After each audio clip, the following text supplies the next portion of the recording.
Olá, bom dia! Começamos o Mapa Mundi, eu de volta excepcionalmente nesta sexta-feira. Sérgio Ucci está num voo bem longo de volta, né? Voltando para Londres, ele que fez uma cobertura grande, extensa, né, na Ásia, e é sobre isso que nós vamos falar hoje. Eu sou Patrícia Vasconcelos, correspondente do SBT nos Estados Unidos, falo da capital americana Washington, estou aqui na Casa Branca.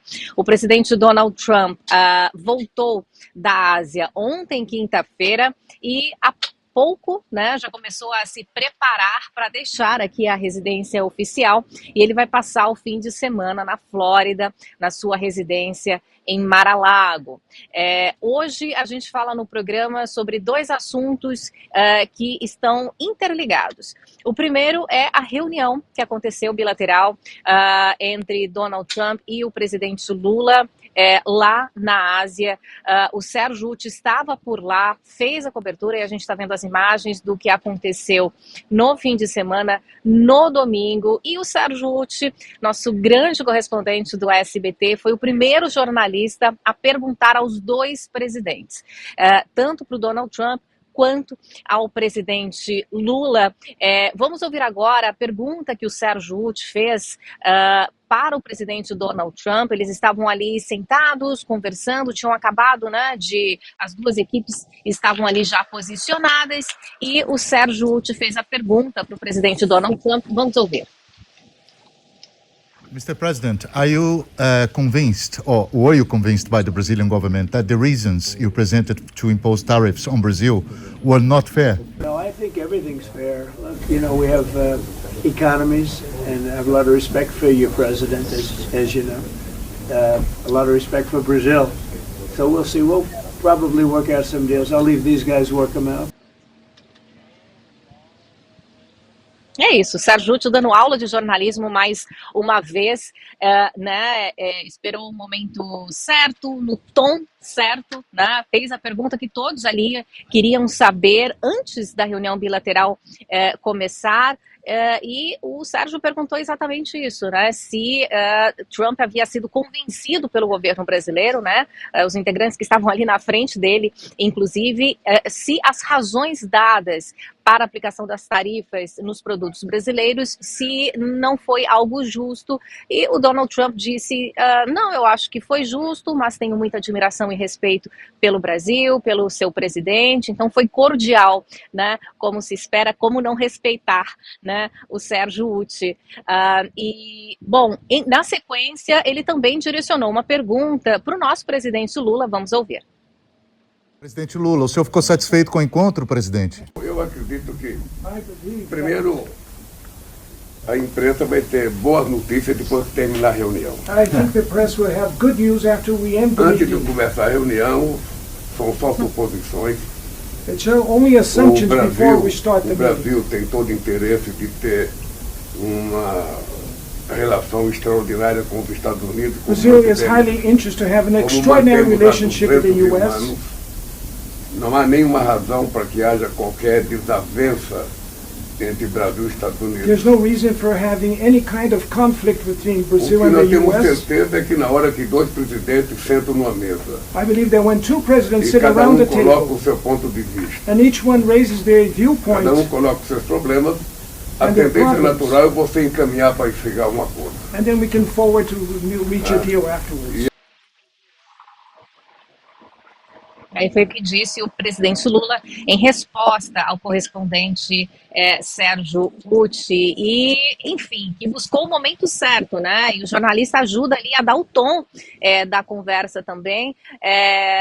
Perguntar é uma arte, eu sempre digo, né? E há várias formas de você conseguir obter a resposta de um entrevistado. Muitas vezes você não precisa ser direto. E o Ucci foi justamente sutil, direto, né? Ao se direcionar. O primeiro a se direcionar e fazer a pergunta ao presidente, aos dois presidentes, ao Trump e também ao presidente Lula.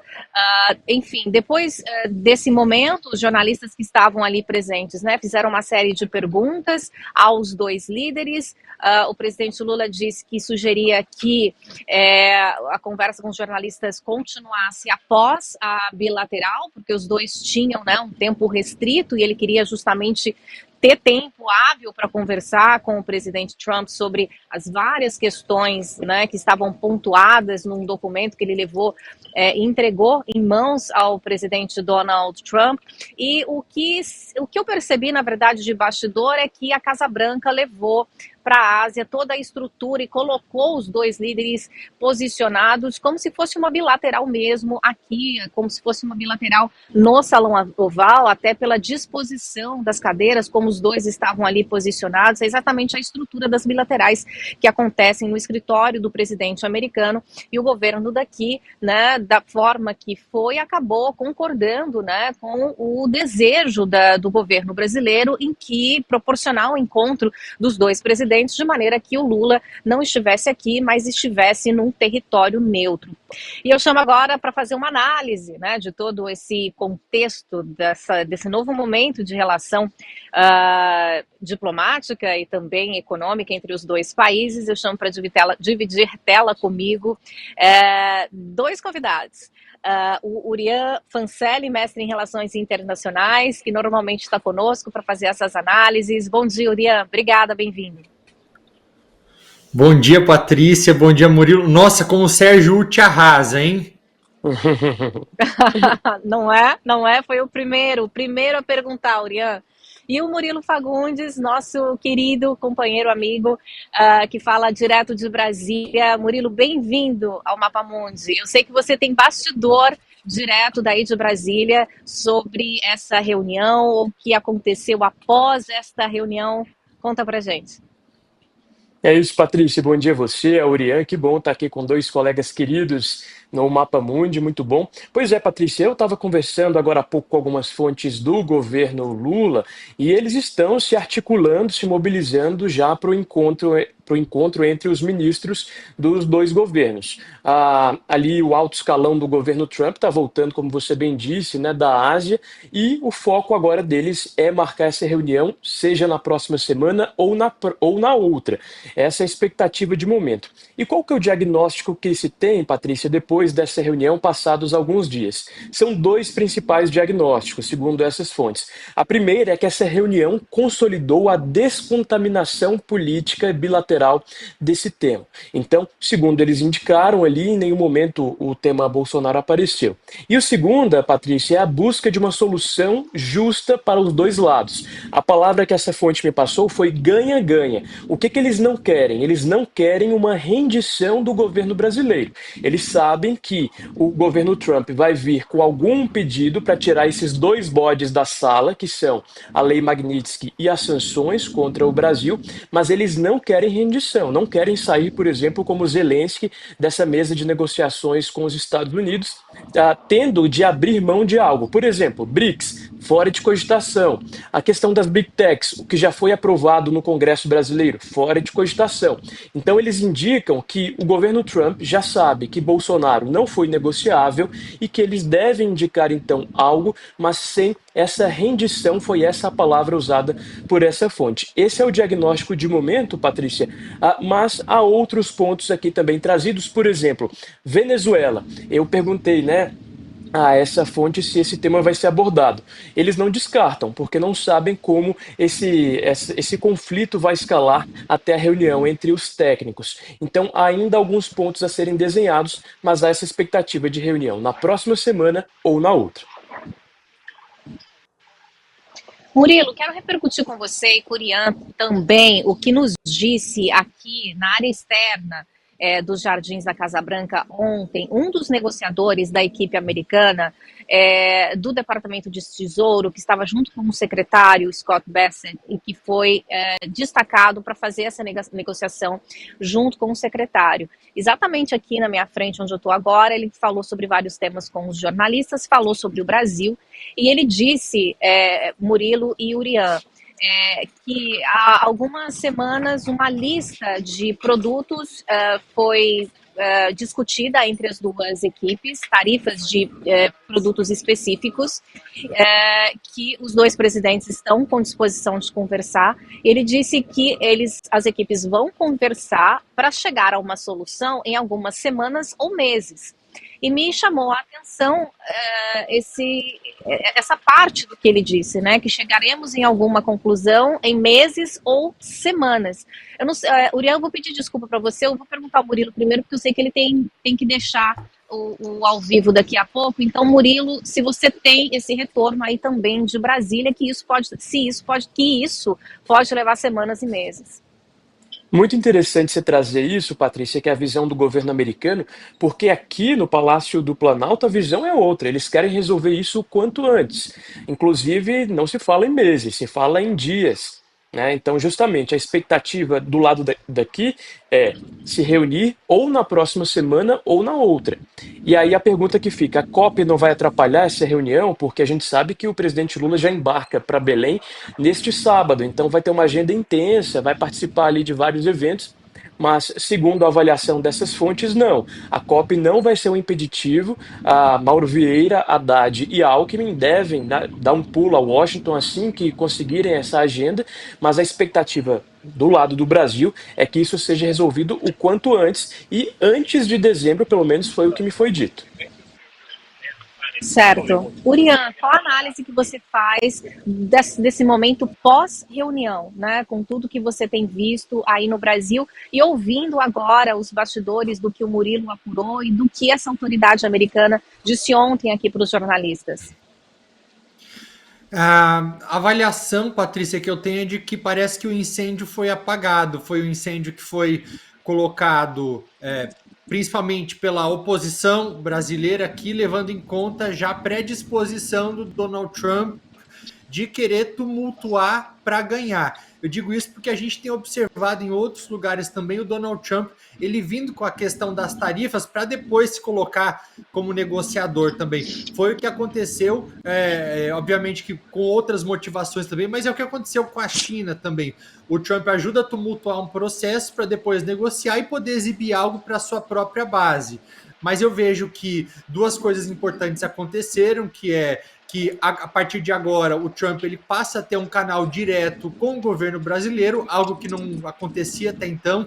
Quem se gabava de ter esse monopólio direto à Casa Branca no Brasil era a oposição que sequer está no poder agora, era o bolsonarismo, era o Eduardo Bolsonaro que está nos Estados Unidos e não o governo brasileiro. Então, acho que o mais importante é essa relação ter sido estabelecida. Na parte das tarifas, eu entendo que houve uma frustração por parte de algumas pessoas que já esperavam algo de concreto logo após o encontro dos dois, mas é importante sempre a gente lembrar que as tarifas elas são a principal arma de coerção do Donald Trump.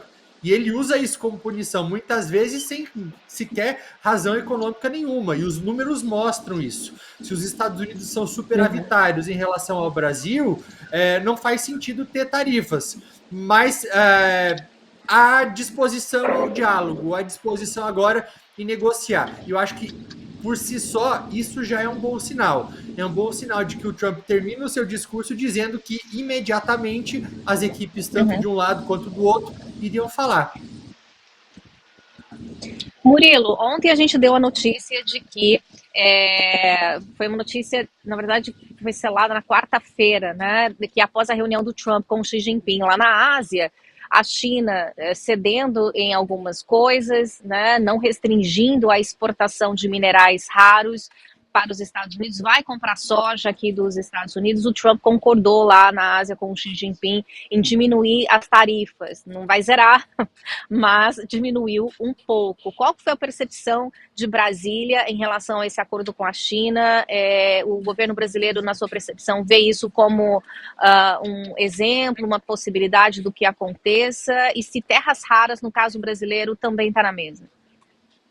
Olha, Patrícia, ainda não se tem uma posição oficial do governo, mas uma pessoa com quem eu conversei disse que justamente esse acordo dos Estados Unidos com a China pode esfriar um pouco essa negociação pelas terras raras. Mas o Brasil se movimenta. Ontem aqui, inclusive, o presidente Lula participou de uma reunião com vários representantes do setor de mineração.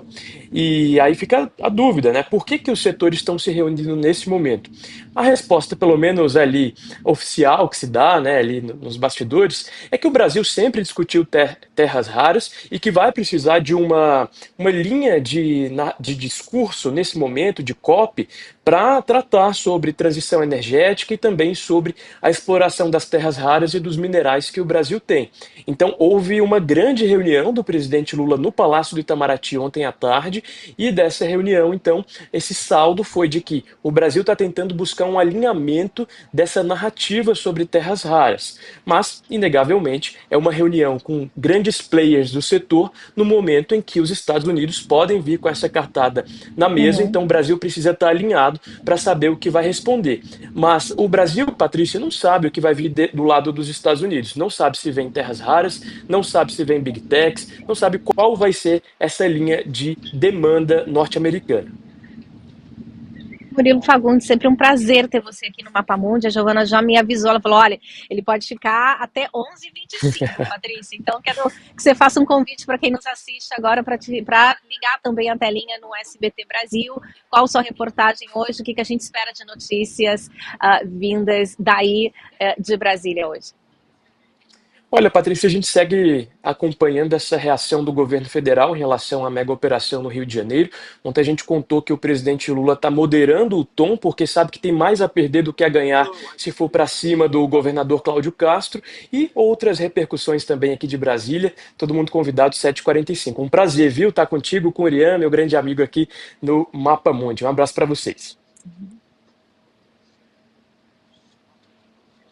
Obrigada. Murilo Fagundes falou conosco direto de Brasília.